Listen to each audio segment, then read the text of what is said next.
እስቲ ሁላችሁንም አንድ ጥያቄ ልጠይቃችሁ። ስትሞቱ መቃብራችሁ ላይ ምን ተብሎ እንዲጻፍ ትፈልጋላችሁ? እሺ ከምሩን ጀምር። ተመስገን ደክሞኝ ነበር ተገላገልኩ።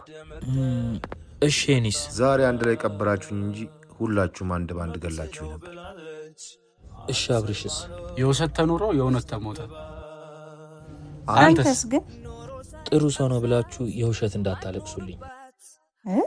ብዙዎቻችን ህይወት ድክም ብሎናል። እግዚአብሔር ለሁሉም ጊዜ ያለው ብለን ነው በተስፋ ያለነው። እኛ ኢትዮጵያውያኖች ስንሞት ውድ ነን። ጥሩነታችንና ደግነታችን ስንሞት ነው የሚታወቀው። ሰው በህይወት ሳለ ካልተረዳዳን፣ ማዳመጥ ባለብን ሰዓት ሳናዳምጠው ስናጣው ማልቀሱ ለቀባሪው ማርዳት ነው። አይዞሽ አይዞ፣ ነገ የተሻለ ቀን ይመጣል። ለዛ የተሻለ ቀን ግን ራስን አዘጋጅ። መኖር ጥሩ ነው፣ ብዙ ነገር ያሳያል።